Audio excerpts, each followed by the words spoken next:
Hoy vamos a hablar con Javier Moncayo. Él es director del Programa de Desarrollo para la Paz del Magdalena Centro, una organización que tiene su sede en La Dorada Caldas, pero que opera en 17 municipios de lo que es el centro del país. Y vamos a hablar con él porque esta organización social sin ánimo de lucro está cumpliendo 15 años de aniversario en el territorio y vamos a entender con esta conversación con Javier cuál es el papel de un programa de desarrollo para la paz en el país, que si bien el del Magdalena Centro es un programa que recoge a 17 municipios de diferentes departamentos, no es el único que hay en nuestra nación. Javier, bienvenido. Muchas gracias por atender esta invitación de Uniminuto Radio. Muchísimas gracias, muy amable por la invitación. Bueno, Javier, usted dirige desde hace, creo que son 2 o 3 años, el programa de desarrollo para la paz del Magdalena Centro, ¿cierto? 4 años. 4 años, muy bien, 4 años. Pero tiene un recorrido por distintos programas de desarrollo para la paz del país. Entiendo que usted también trabajó en el origen de estas iniciativas en el territorio cuando nació en el Magdalena Medio. Y antes de entrar a hablar sobre el Magdalena Centro, me gustaría que nos hablara precisamente de eso, el origen, la fundación de un programa de desarrollo para la paz. ¿Para qué en el país? ¿En qué consiste, si es tan amable? Bueno, yo creo que una cosa que hay que rastrear en el tiempo hacia atrás es que la sociedad civil en las zonas de conflicto armado nunca se resignó a vivir en medio de la guerra. Siempre estuvo haciendo esfuerzos de todo tipo para mantener viva la sociedad. Para el caso nuestro, por ejemplo, yo soy de San Vicente de Chucurí, en plena zona del Magdalena Medio, donde se vivía una guerra sin cuartel. Y lo que nosotros hacíamos desde diferentes organizaciones que creamos era trabajar sobre temas que pudieran mantener viva la acción de la sociedad. Por ejemplo, trabajábamos en temas ambientales. Nosotros trabajábamos en el Consejo Verde, creamos una corporación para promover la declaratoria de un parque nacional natural en la cordillera de los Yariguíes.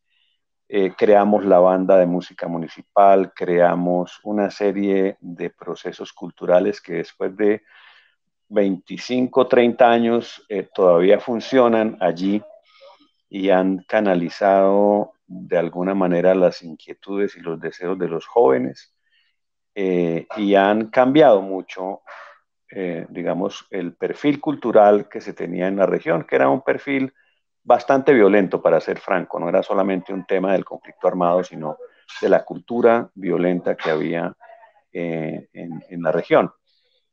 Yo creo que lo que hace el Programa de Desarrollo y Paz del Magdalena Medio es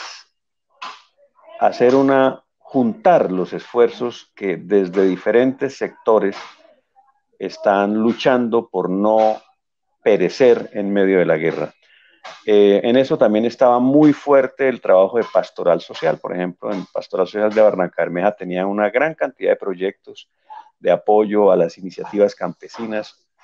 Cumplía un papel humanitario muy importante para proteger a las comunidades de los embates de los actores armados. Y el Programa de Desarrollo y Paz del Magdalena Medio llegó y volvió eso una estructura, digamos, coherente regional. Y además con el liderazgo pues innegable de Francisco de Ruy, su capacidad intelectual y técnica, logró mover un proceso de participación que llamó la atención incluso de entidades del gobierno nacional, pero también de cooperación internacional. Y de esa manera se adelantó un ejercicio que básicamente lo que decía era: hay que construir la paz a partir de las vivencias de quienes han vivido la guerra. Hay que preguntarle a la gente qué es lo que hay que hacer para que esto no vuelva a repetirse. Y a partir de eso se construyó, digamos, un proceso que todavía está vivo, que ya tiene 25 años, casi 30 años en el territorio del Magdalena Medio, y que fue la inspiración para muchos otros procesos en el resto del país. Inspiración como para el del Magdalena Centro. Javier, ¿cuál es la particularidad del programa de desarrollo para la paz de esta zona del país? Bueno, como tú decías, hay 28 procesos que se pueden denominar programas de desarrollo y paz regionales, afiliados a una organización central que se llama la Red Pro de Paz. Y en realidad los programas le apuntan al proceso territorial, pero son diferentes en muchos aspectos. La particularidad del Magdalena Centro es que surge a partir de un conflicto entre la industria energética y las comunidades. Aquí habían, o todavía existen, empresas que, digamos, gracias al potencial, enorme potencial que tiene el territorio en términos de generación de energía, pues había empresas en un proceso de construcción de alternativas de generación. La primera de ellas, la central hidroeléctrica de La Miel, con el embalse de Amaní en el municipio de Norcasia, fundamentalmente, y que generó muchas dificultades y muchas tensiones en el territorio. Digamos que los presidentes de esas empresas, estamos hablando de Isagen, cuyo presidente en ese tiempo era Luis Fernando Rico, entendieron que el problema de las tensiones no se resolvía con pie de fuerza, ni siquiera con regalos para las comunidades para apaciguarlas, sino que se resolvía mediante un ejercicio de viabilización del territorio. Y esa viabilización la entendieron que estaba centrada en la participación de la gente.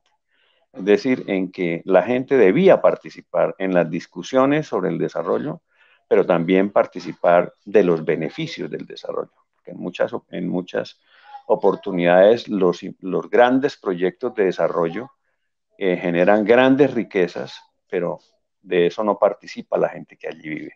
Entonces, dentro de esa concepción se planteó la creación del programa y es digamos, la línea por la cual hemos estado trabajando durante estos 15 años.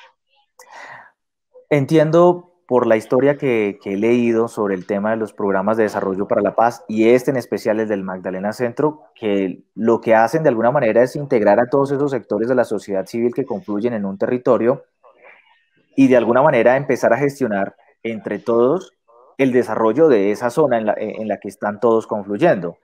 Y ahí entra entonces la participación de las comunidades, ya no desde el punto de vista en el que reciben un asistencialismo, sino que tienen la oportunidad de capacitarse, formarse en diferentes áreas, con el fin de que se aleje esa vía del asistencialismo y sean ellos los dueños de ese papel de la transformación de sus propias vidas y de las vidas de sus comunidades.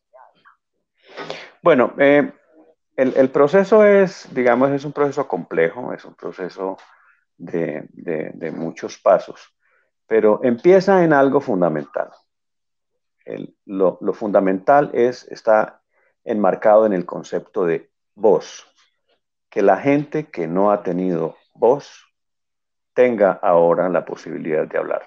Ese es un elemento fundamental. Es increíble cómo uno encuentra en los territorios de este país personas que ni se atreven, ni son capaces, ni tienen el espacio de decir qué es lo que necesitan y qué es lo que les preocupa. Eso es un problema porque uno encuentra en muchas de estas regiones, y sobre todo durante la guerra, encontraba que había algunos que se acaparaban el derecho de hablar por las comunidades. Ustedes lo vieron, digamos, esa era una de las argumentaciones de la guerrilla. Era que ellos eran la conciencia política de las comunidades. Y resulta que las comunidades pueden tener una conciencia política plena y una capacidad de negociación plena sin necesidad del uso de las armas. Ese es un principio fundamental para contener el fenómeno de la violencia. Donde la gente no puede hablar, pueden surgir fenómenos de violencia mediados por actores que consideran que ese es el mecanismo para hacer las transformaciones. Pero cuando uno trabaja con organizaciones sociales y va incrementando su capacidad para poder plantear sus propias ideas y sus propias necesidades, entonces uno encuentra que empieza a reducirse la posibilidad del uso violento de las acciones para obtener lo que se necesita y empieza a tomar cuerpo el escenario del diálogo. Yo quiero insistir mucho en este tema del diálogo porque el diálogo termina siendo la posibilidad de que personas completamente diferentes en sus concepciones culturales y en sus intereses se sienten y encuentren que hay posibilidades de construir un mundo que les sea satisfactorio a ambos, sin que sea exactamente lo que cada cual está pensando. Es decir, un empresario puede sentarse a conversar con una organización campesina para el desarrollo de un proyecto y puede encontrar que hay cosas que hay que variar dentro del proyecto para que sea más adecuado a lo que la gente está necesitando y terminan incluso generando una propuesta de proyecto que termina siendo mucho más sostenible. Una cosa fundamental, quien vive en un territorio sabe cómo funciona. Cuando un empresario se acerca a un territorio a hacer un proyecto como esto, es un proyecto hidroenergético, la consulta con los campesinos de la región le permite adecuar mejor el diseño del proyecto para que sea más sostenible. Yo siento que el diálogo no es solamente un mecanismo para evitar la violencia. El diálogo es un mecanismo para garantizar la sostenibilidad. Hablemos de la sostenibilidad de estas iniciativas de programas de desarrollo para la paz. En algún momento estas iniciativas tuvieron el patrocinio, tuvieron la venia de diferentes organizaciones de cooperación internacional, pero pues tras la firma de los acuerdos de paz, tras esos retos que Colombia seguramente ha ido también consiguiendo en materia de superación de la pobreza, ya Colombia sale un tanto del radar de esos organismos de cooperación y deja a un lado la financiación, no con la misma intensidad y con el mismo músculo financiero. Ahora seguramente sus intereses están en otros países que posiblemente estarán en una vía de desarrollo también como la que tuvo Colombia hace unos 15 años. Estas iniciativas de paz en el país se tienen que sostener, por supuesto, de la participación de los actores, pero también de los dineros para poder ejecutar proyectos. ¿Cuáles son esas líneas de financiación que están haciendo ahora los programas de paz para hacer sostenibles estos temas en el territorio? Bueno, digamos que en una época, por ejemplo, como la que vivimos en el Magdalena Medio, había un gran interés de la cooperación internacional, del gobierno nacional también, por generar, digamos, procesos que contribuyeran a salir del estancamiento que teníamos los colombianos tras 50 años de conflicto armado interno. Después de que se firman los acuerdos de paz y después de que, digamos, hay algún tránsito en términos de la recuperación, etcétera, pues por supuesto, el interés ya no es, digamos, tan estratégico. Hubo un momento en el que se financiaron pues enormes cantidades de recursos. Hubo una época en que habían aportes por casi 100 millones de euros por parte de la Comisión Europea para lo que se llamaban en aquel tiempo los proyectos de los laboratorios de paz. Pero yo siempre he insistido en que la recuperación de Colombia la debemos financiar los colombianos. Yo siempre he pensado que la cooperación internacional puso un aporte importante, pero fue un aporte sobre todo importante en términos políticos, o sea, contar con el respaldo de la cooperación europea, de la cooperación alemana, de la cooperación de la Embajada de Japón, etcétera, en todos estos procesos era muy importante para que el balance del trabajo de la gente en el territorio, digamos, le diera importancia a la vida de las comunidades y eso se prevenía un poco los atentados por parte de los actores armados. Pero realmente esto es un proceso de largo plazo. Nosotros, el proceso de reconstrucción de este país en términos de llegar a condiciones de paz estables, es un proceso que va a demorar, según analistas internacionales pues, que hemos consultado, pues un periodo similar al tiempo que se llevó en la guerra. Entonces uno no puede esperar que haya 50 años de cooperación internacional para recuperar una situación que es propia de nosotros. El programa de desarrollo para la paz del Magdalena Centro ha recibido muy pocos recursos de cooperación internacional.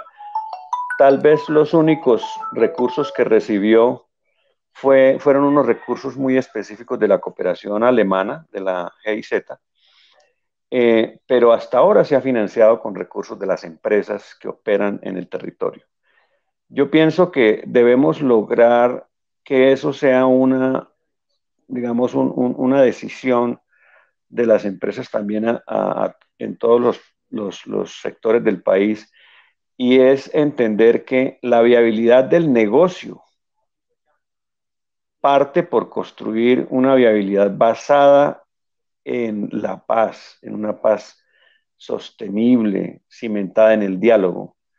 No es solamente un tema de altruismo. Aquí hay mucho altruismo porque uno reconoce que muchos de estas empresas se han enamorado de los procesos, pero en realidad hay que pensarlo también como un tema de negocios. Es mucho más factible desarrollar proyectos de cualquier tipo en el territorio si usted tiene un escenario de diálogo con la gente.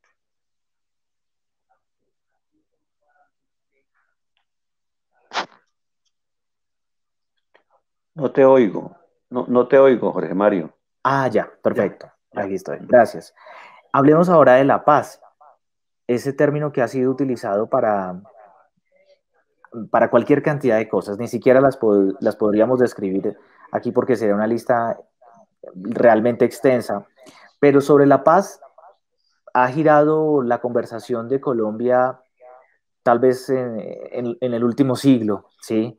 Y queremos hablar de ese término de la paz en esta oportunidad porque mucha gente se pregunta eso, bueno, ¿y de qué tipo de paz estamos hablando? ¿Cómo es eso de la paz? ¿Qué es esto? ¿Cómo se materializa? ¿Cuál es la paz de la que hablan las iniciativas de paz cuando se plantean que yo me llamo Programa de Desarrollo para la Paz? ¿Cómo entiende usted desde Magdalena Centro ese término de la paz? Bueno, digamos que eso, el tema de la relatividad es muy interesante. En el Magdalena Medio una vez se le preguntaba a una señora de un corregimiento que se llama Mico Ahumado, en la parte alta de Morales, por la serranía de San Lucas. Se le preguntaba para ella qué era desarrollo y paz. Y ella decía, para mí desarrollo y paz es acostarme sin hambre y sin miedo. Digamos que eso es un nivel muy básico de la comprensión, pero es el nivel que la gente está viviendo. Primero, que no me maten. Y segundo, que no tenga hambre. Eso, digamos que podría ser una visión demasiado simplista, pero yo sí pienso que hay que partir de la base de la que partíamos en el Magdalena Medio cuando se creó el programa. El concepto más importante era, primero, la vida. Entonces hay que partir de la base de que no hay que matar a nadie. Y esto en Colombia todavía es un proceso por construir. No hay que matar a los jóvenes en Samaniego. No hay que matar a los jóvenes en el Cauca. No hay que matar a los jóvenes en el Valle. No hay que matar a los jóvenes en Puerto Boyacá. Es decir, no hay que matar. Ese es un primer aspecto fundamental de la paz, el respeto total por la vida de los demás. Ese es un elemento fundamental. Ahora, de ahí para adelante uno puede empezar a construir, digamos, enunciados más complejos. Y esa construcción es un ejercicio de diálogo social. ¿Qué significa la paz? Porque para muchas personas, digamos, la paz puede significar el concepto de desarrollo. Por ejemplo, una carretera, una gran vía que abra la posibilidad de tránsito de mercancías y de personas. Y muchas veces para unas personas eso significa, ese es el significado de la paz, y para otras ese es el significado del desplazamiento. Es decir, esa vía ha generado un proceso de violencia que los desplaza para que personas que saben que por ahí va a pasar esa vía empiecen a acaparar tierras, como ha ocurrido con muchas vías importantes. Le menciono la que yo conozco mejor, que es la Troncal de la Paz, que va desde Puerto Araujo hasta Huachica, y que cuando se abrió prácticamente no encontró campesinos, sino grandísimas extensiones compradas por terratenientes y narcotraficantes. Entonces, por eso digo que la paz es también una construcción a través del diálogo social.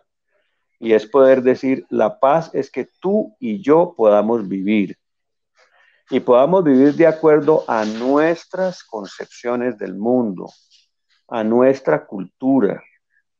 Y que podamos, de alguna manera, generar procesos que no nos afecten gravemente desde esas perspectivas.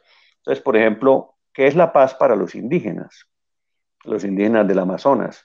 ¿Qué es la paz para las personas que están abriendo territorios para la ganadería, etcétera? Eso tiene que dialogarse. Uno no puede, digamos, decir la paz es lo que unos piensan y los otros no, sino que debe ser un ejercicio de diálogo, pero en general está muy referida a la dignidad de las personas, o sea, no apoyar la dignidad de las personas. Y Francisco de Rú acuñó un término que nosotros usamos mucho y es el concepto de la vida querida. O sea, la paz es poder vivir la vida querida.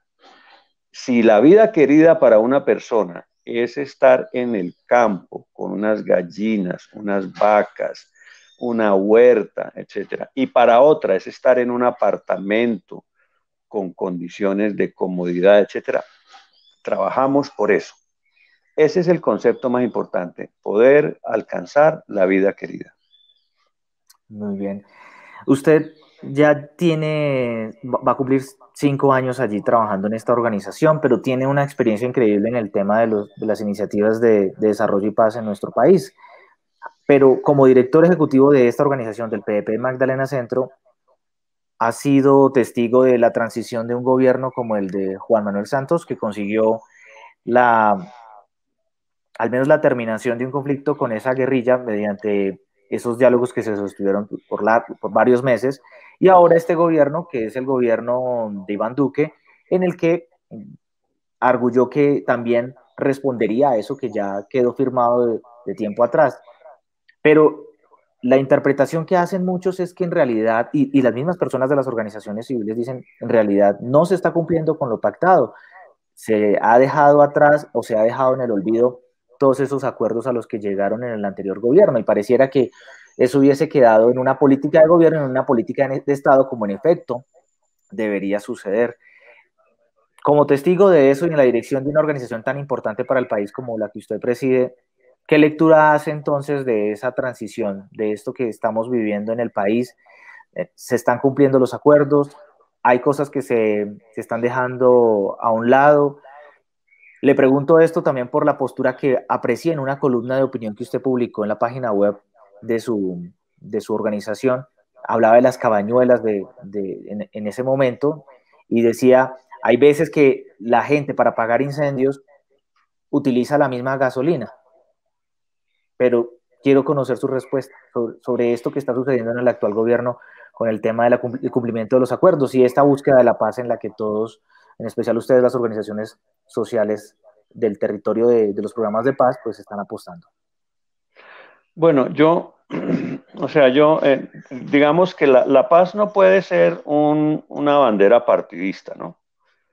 Porque precisamente, digamos, los partidos desde sus diversas concepciones de lo que es el mundo, deben apuntarle a un fin primordial que es el de la paz.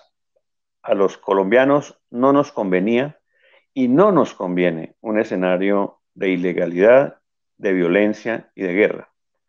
Entonces, todo lo que apunte a terminar con ese escenario hay que ofrecerle el respaldo, como le ofrecimos el respaldo al gobierno de Álvaro Uribe cuando hizo el proceso de justicia y paz y logró sacar de las armas a una cantidad impresionante de personas que significaron para los habitantes de estos territorios el ya no contar con unos personajes que hacían lo que les daba la gana con la vida de las comunidades, ejercían un poder brutal, absoluto y caprichoso sobre la vida de los pueblos y campos. Y se empezó a respirar un ambiente, digamos, decididamente diferente, que eso, quien estuvo en medio de esa situación, sabe lo que significó ese proceso de movilización de justicia y paz. Después, Juan Manuel Santos hace un esfuerzo enorme, porque la negociación con las FARC fue un esfuerzo enorme, larguísimo, complejo, y logra que una guerrilla que estaba completamente casada con el concepto de la toma del poder por la vía armada, entrara en razón de decidir dejar las armas y entrar a la vida política. Uno escucha hoy a Timochenko o a Pablo Catatumbo hablando de la permanencia dentro del proceso de paz y el compromiso que han hecho el país, y dice uno, esto fue un proceso realmente fuerte y duro de diálogo. Eso es supremamente valioso. Yo pienso que para medir el avance en el proceso de paz uno no debería, digamos, limitarse a la consulta con los medios de comunicación, sino hacer, digamos, como miradas desde diferentes perspectivas. A mí particularmente me gusta mucho leer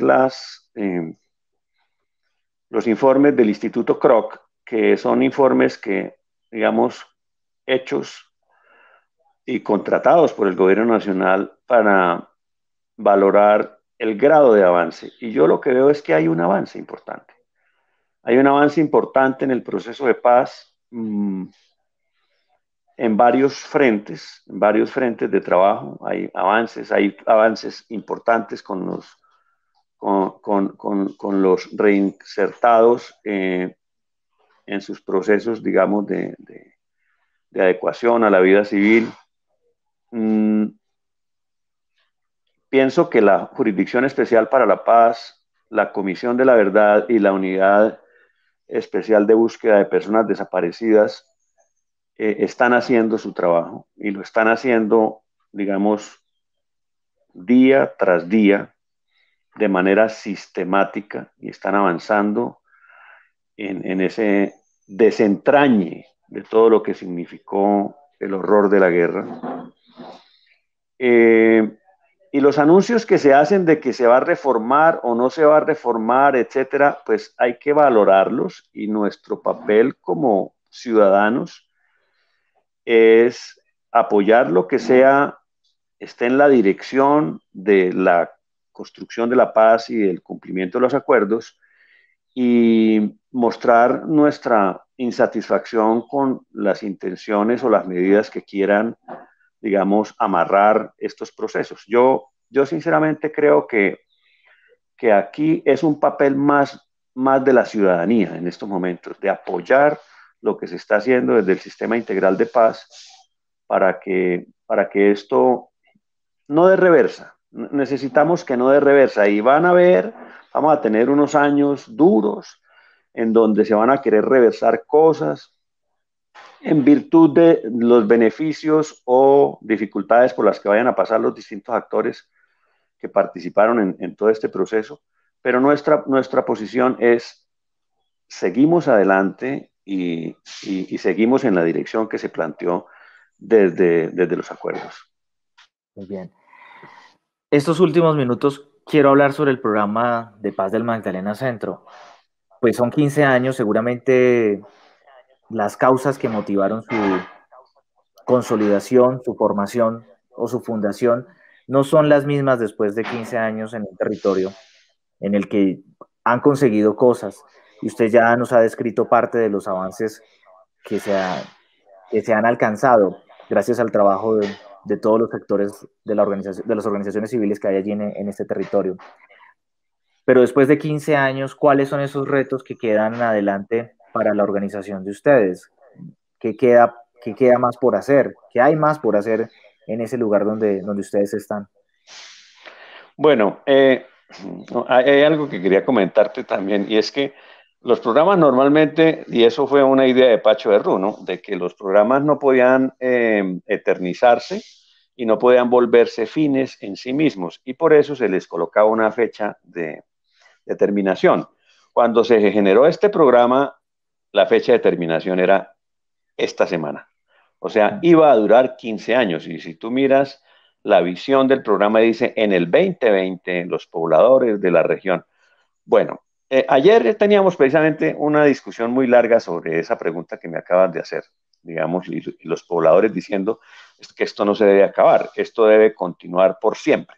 Bueno, yo le pondría, digamos, como el beneficio de la discusión, ¿no es cierto? ¿Hasta dónde vamos? Y parece ser que en estos momentos todavía tenemos que seguir. Y eso opina no solamente los pobladores, sino también los empresarios, la iglesia y las universidades que le dieron origen a este proceso. Yo, ¿qué es lo que veo que ha ocurrido hasta ahora? Digamos, si tú miras el diagnóstico del 2005 y lo que hoy pasa, han ocurrido cosas muy interesantes. Por ejemplo, el diagnóstico hablaba de una política que se centraba en el clientelismo, el paternalismo y la influencia de los grupos armados ilegales. Y eso era cierto. No había alcalde que no tuviera un acuerdo con la guerrilla o con los paramilitares para poder gobernar. Y si miras las elecciones del año pasado para alcaldes y gobernadores, te darás cuenta de que hubo un debate electoral intenso en casi todos los municipios, con base en propuestas construidas por la gente, en ejercicios muy sistemáticos, incluso en términos, digamos, homologables al Plan Nacional de Desarrollo. Lo que hicimos fue trabajar con la gente propuestas ciudadanas para los municipios con una estructura que le permitiera al alcalde después inscribirlos perfectamente en su plan de desarrollo para no tener problemas técnicos en el nivel nacional.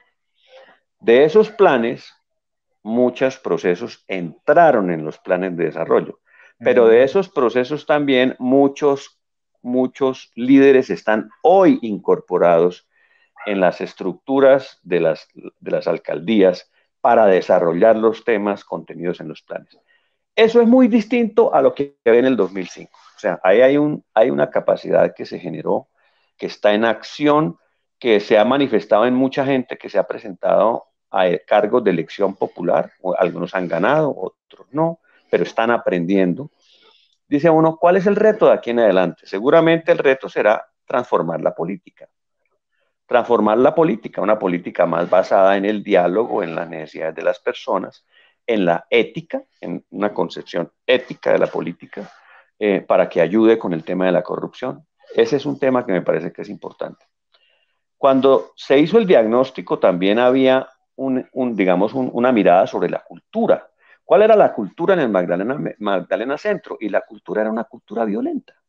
La cultura era la cultura de los corridos prohibidos, la cultura de las rancheras, la cultura de todo lo que tuviera que ver con matar al otro, con el narcotráfico, con utilizar a la mujer como un objeto, etc. Y dice uno, ¿qué ha ido cambiando con eso en términos de la cultura? Y entonces hemos estado trabajando duramente alrededor de, por ejemplo, conceptos como la equidad de género, la diversidad sexual, el concepto de la familia como un núcleo de paz, de respeto, de tolerancia. Y uno lo que espera es que eso en los siguientes años empiece a tener influencia importante sobre la reducción, por ejemplo, en términos de la ilegalidad, en términos de las adicciones por parte de los jóvenes. O sea, estamos en ese proceso de ir trabajando y construyendo las bases para superar esos, digamos, esos condicionantes que mantenían el fenómeno y alimentaban el fenómeno de la violencia. Entonces, uno lo que espera es que en estos años que vienen haya transformaciones en el territorio, digamos que lo hagan cualitativamente distinto y cuantitativamente distinto, porque estamos esperando también incidir en los temas de empleo, en los temas de emprenderismo.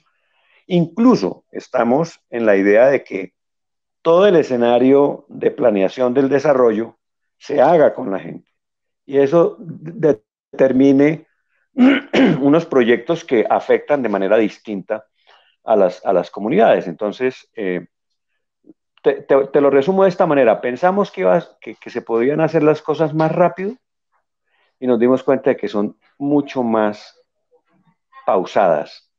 Pero entendimos que si se basan en la capacidad de la gente y en la estructuración del diálogo, tienen más posibilidades de durar en el tiempo. Qué interesante esto que nos compartes porque augura más vida y más prolongación de esta iniciativa en los territorios del país. Yo de los programas de paz, y a partir de lo que me estás diciendo, me acuerdo de dos cosas. Me parecía muy interesante cómo esto de la violencia ya no es parte de la columna vertebral de, del tratamiento de la resolución de algunos problemas en el territorio. Quizás hace 15 años sí lo era, sí estaba ahí en el centro, pero nos dimos cuenta que resolviendo este tema de la violencia, de los grupos armados, habían otros temas de fondo y que ahora en realidad, y que siempre han sido los temas de fondo, en realidad la violencia es tan solo la forma en la que se manifestó esa De acuerdo. inconformidad de la gente, ¿no?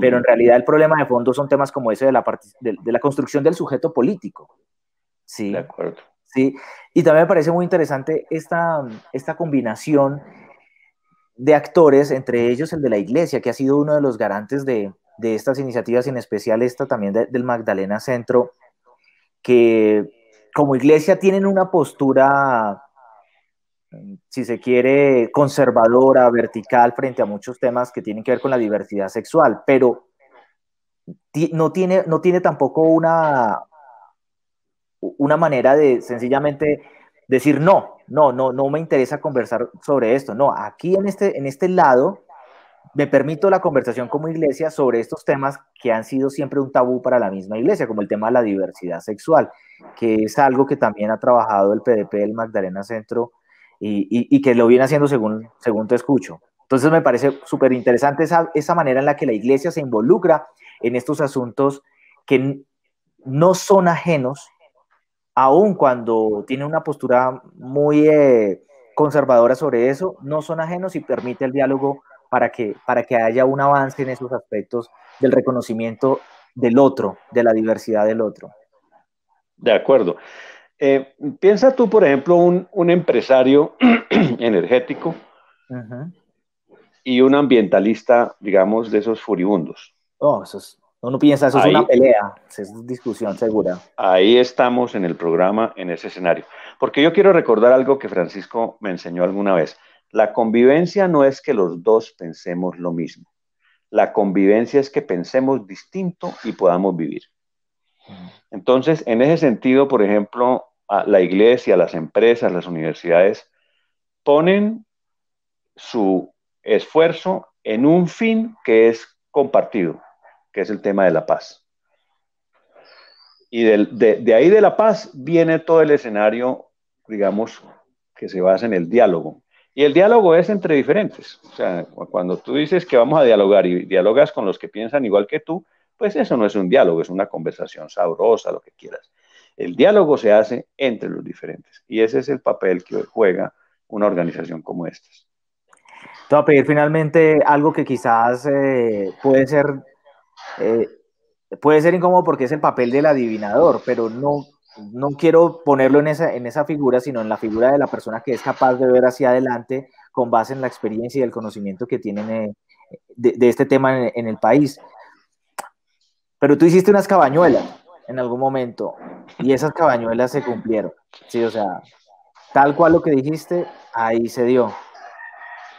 ¿A qué escenario nos vamos a enfrentar los colombianos estamos viviendo un momento súper convulsionado desde lo político y también desde la incertidumbre que nos produce también esta pandemia en la que hemos estado. Un trabajo que ustedes también han intentado mediar en la virtualidad, algo que también es súper valioso. Seguir haciendo ese trabajo aún, aún más ahora, con más fuerza por Internet.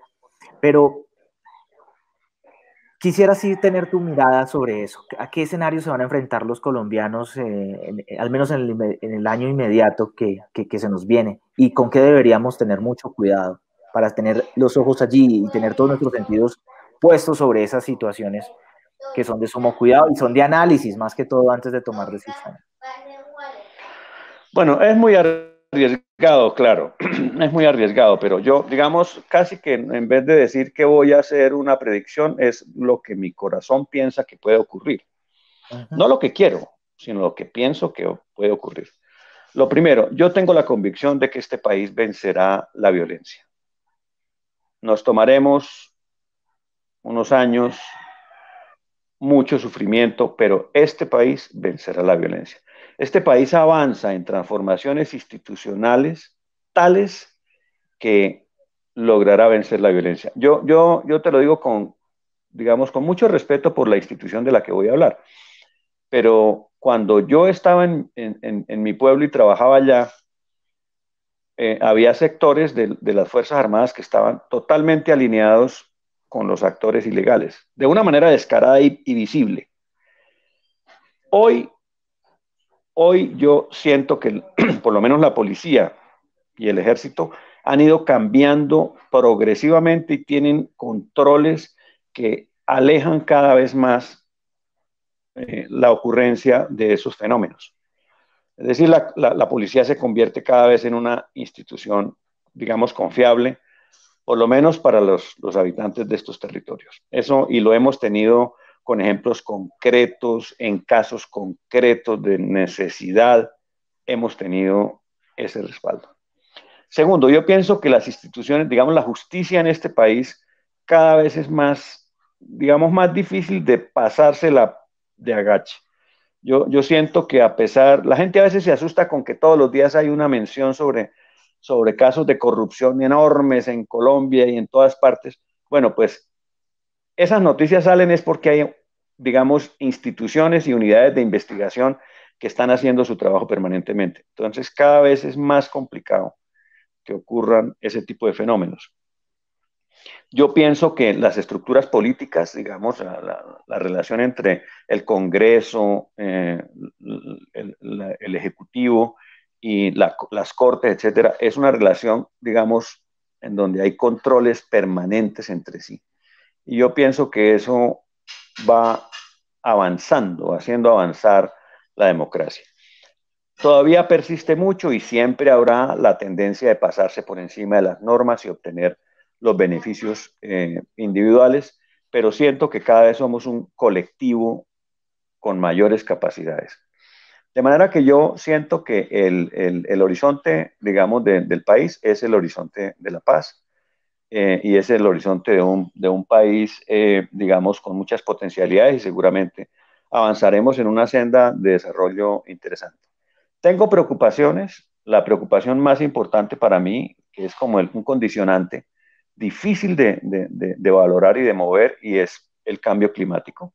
Creo que estamos abocados, todos los seres humanos, a un cambio radical en nuestra forma de relacionarnos con la naturaleza o enfrentamos eh, la posible extinción, que yo creo que la gente no quiere escuchar de eso, no quiere darle seriedad al tema, pero digamos que los datos que están mostrando todo el tiempo los científicos es que estamos en un riesgo de extinción muy probable. Y el otro que está muy relacionado es el tema de la pandemia. Yo creo que una situación como estas no será única, será, digamos, será una cosa relativamente frecuente en el futuro porque la pandemia no viene como una casualidad. La pandemia se instala. Tú ahorita dijiste algo que pareció fundamental, y es que la violencia no es en sí mismo una causa, es una consecuencia de una estructura, digamos, que disfuncional. Yo pienso que la pandemia es una consecuencia de una estructura disfuncional a nivel global. Si no transformamos esa disfuncionalidad, vamos a tener más problemas de estos y eso va a sacudir profundamente, como lo está haciendo esta pandemia, sacudir profundamente las posibilidades que tenemos de bienestar. Pues bien, señor Javier Moncayo, muchísimas gracias por atender esta invitación de la emisora de Uniminuto. Para nosotros ha sido un gusto participar, al menos desde la distancia de este aniversario número 15 de la organización que usted dirige. Nuestro saludo para todos los pobladores de los 17 municipios y 5 departamentos, ¿cierto? ¿Son 5 departamentos? Cuatro departamentos de la región central del país. Y bueno, gracias por este tiempo, de verdad, muy amable, muy valioso y muy interesantes todos esos aportes que nos hace en la mañana de hoy, muy amable. Muchas gracias, Jorge Mario, por la oportunidad y por la inteligente entrevista.